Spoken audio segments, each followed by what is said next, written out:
And thanks for staying with us, everyone. The government requires an additional 4.3 billion cedis to fully settle all investors of defunct fund management firms following the release of over 5 billion cedis over the past 4 years to address some investor claims. James Klucha-Veji, the newly appointed Director General of the Securities and Exchange Commission, revealed this during an appearance on PM Express Business Edition. However, he noted that ongoing court cases challenging the liquidation process are causing delays in the payment to investors. Before the ORC, that is Office of the Registrar Company, could do that, they might get a permit from the bank. The bank, from the court. Yeah. The court must give a final approval that you cannot liquidate Company A or Company B. So all these 47 companies, the ORC got the approval from the court to liquidate them. So when these processes were going, government decided that on humanitarian grounds, let's put these people under bailout. Because the individual investors, the total number that has signed on to benefit from the bailout is 108,000 investors. There are small ones. Some 20,000, some 30,000, some 50,000, and some other big ones. So, government placed these people under the bailout scheme. Now, those companies that went to court, because they went to court and they didn't fall under the liquidation, government cannot put them under bailouts. But there was pressure from these investors. So government decided to put them under a partial bailout. Yeah. So it means that government will pay them part of their money, waiting for the court process to conclude. Then if the decision is to liquidate them, then government can then migrate them into full bailouts. That is where we are now. So as we speak, almost 100% of those companies under full bailout have been paid. Almost. We can say about 98% have been paid. Okay. Those under the partial bailout, they receive initial 50,000 maximum. So if your investment is 40,000, you take everything. If your investment is 100,000, you take 50,000. If your investment is even 1 million, you take 50,000. That was the initial payment they made to them. And then last year, government promised giving us SEC additional 1.5 million. Yeah. But 700 million was disbursed to SEC. The money doesn't come directly to us. There's a firm that is established to do that, Capital. Which is GCB Capital, is doing that. Now, experts at the Made in Joy Business Economic Dialogue Series for 2025 have advocated a reform of Ghana's value-added tax system to make it more business-friendly. Tax partner at PwC Ghana, Abeku Jankwansa, who was part of the panel, advised the finance minister to capitalize on the current goodwill enjoyed by the government to make drastic changes in the VAT system to rake in the projected revenue for the year. Winston, we are in the first year. The government is still in its first year. My recommendation is that whatever you want to do it now. Because in election year, you cannot do it. In election year, you will be threatened with votes. And the right things that ought to be done would not be done. So I believe that if the sustained education, the utilization of our funds in value-adding things, and in what the minister said, that they would not only focus on tax generation, but on expenditure management, for the Ghanaian people to see that indeed this is going to improve, I expect things to change. Okay. But of course, it's an expectation. Maybe after the first year, I may sing a different story. But as it stands, you say this is the right document. I believe it is right. Once again, and I gave you reasons. For me, one of the main things is government saying that I would fix the VAT system. Okay. Because where we are, it is terrible. I mean, we shouldn't miss words. It is a system whereby, Winston, if you are not making profits of more than 6%, you'll be forced to become a tax criminal. Dean of the Faculty of Accounting and Finance at the University of Professional Studies, Accra, Professor Isaac Boadi, emphasized that effective revenue mobilization is key to securing fiscal redemption for Ghana's economy. If we do more in that area, we'll get more revenue to support our budget. Let me give a typical example over the period, what I've noticed in the revenue drive to help the economy.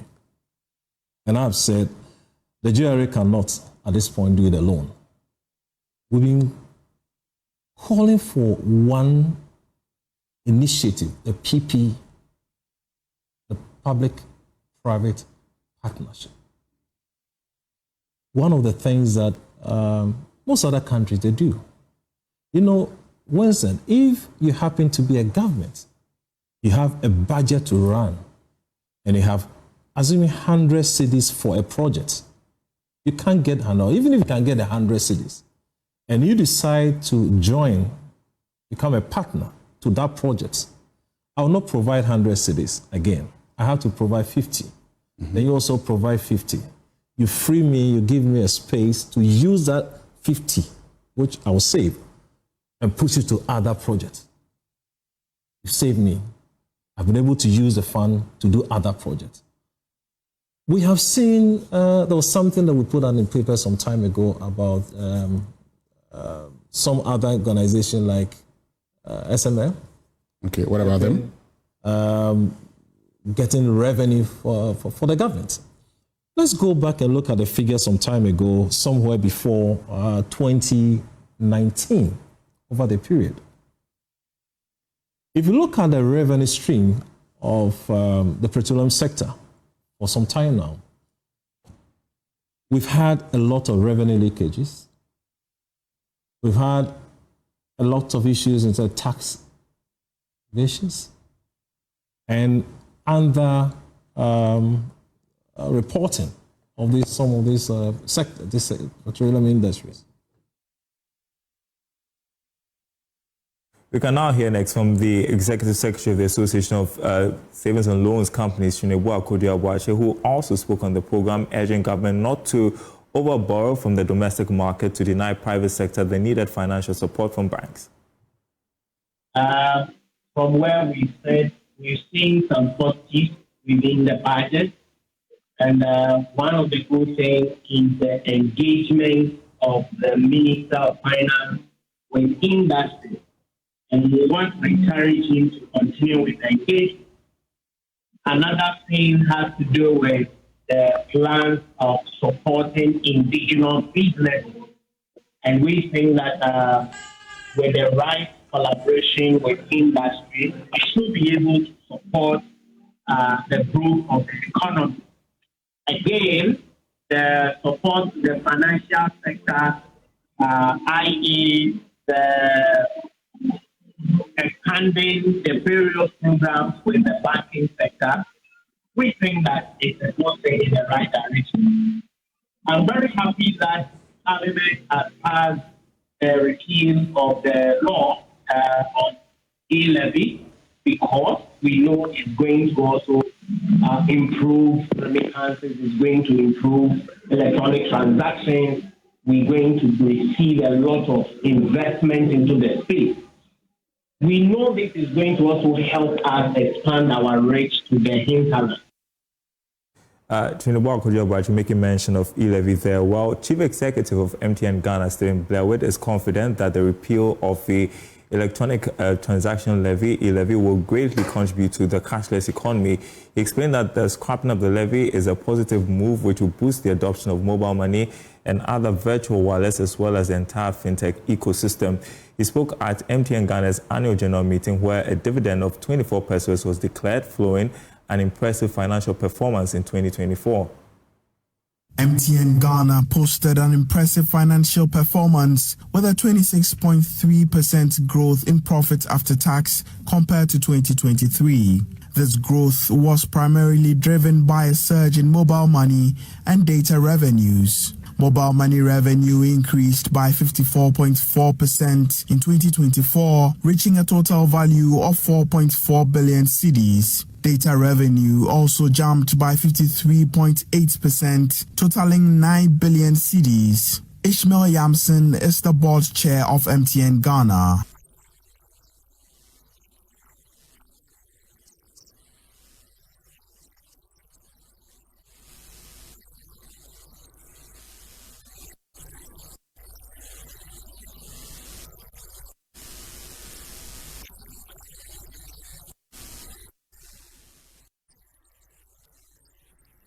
He was confident that the removal of the electronic levy will boost mobile money transactions. Even with the removal, we think it's a very positive move, but because it encourages people to continue to use the ecosystem. So we see that's what it is. In terms of giving an amount, it's quite difficult because, as I said, it's not as simple as a one-for-one. So what I will say is we encourage by the removal of the e-levy when it eventually happens, and we do think that speaks to growing the digital ecosystem. Mobile money saw a 12.8% rise in active subscribers, while data recorded a 13.7% increase in subscribers for 2024. Meanwhile, voice revenue dipped by 0.9%. All right, welcome back to the Marketplace. Some quick headlines for you. The Monetary Policy Committee of the Bank of Ghana is set to announce a new policy rate later in the day following a series of meetings with officials there. They've been meeting since Monday to assess the latest economic developments. With the currency rate, or the policy rate rather, at 27%, there are strong indications that it may see a slight increase in today's announcement. We'll bring that to you when it happens. Also in the news, Parliament is poised to approve a total appropriation of 290 billion cedis for government expenditure this year, following the recent approval of estimates for ministries, departments, and agencies over the past 4 working days. The Ministry of Education emerged as the largest beneficiary, securing a significant approval of 31 billion cedis last night. Again, we've got our eyes on Parliament for you this afternoon. We'll update you when that approval is made. You're watching the Marketplace. Show business up next.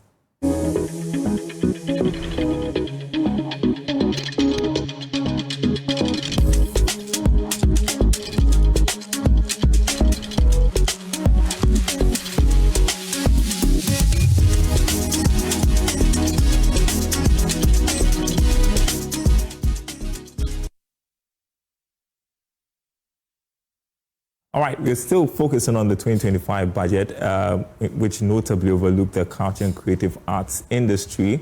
And there are concerns over the government's commitment to supporting this vital sector. Well, joining me in studio, culture journalist Kenneth Awochidako to explore further the potential implications of the budget on the creative economy. We started that conversation 3 weeks ago, I believe. So what are the concerns? So the concerns are, many, and it's interesting because it also comes at a time where we have some notable actors in the country, such as Idris Elba, who is already expressing commitment, has actually made physical moves towards his commitment to actually establish an art studio here in the heart of Accra, which will be very important in terms of telling the stories. So that is where another issue comes up when it comes to infrastructure. But before we go into that, let's listen to what Idris Elba had to tell the president. But also we're just hoping that this is a conversation. We want to build this with you. I know that you have been very focused and briefed on the creative opportunity and creative sector. And, by way of working with you on Beast of No Nation those many moons ago, we are still very dedicated and focused on bolstering creative sector of Ghana.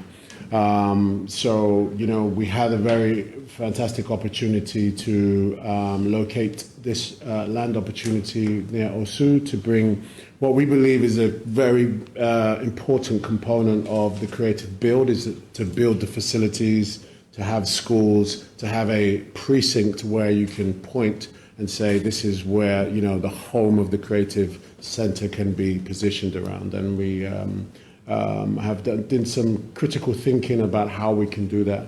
But it is centered around the schooling and essentially the facilities to create employment, to create a workforce and educate Ghanaian creatives. The castle for us remains at the center point of the focus.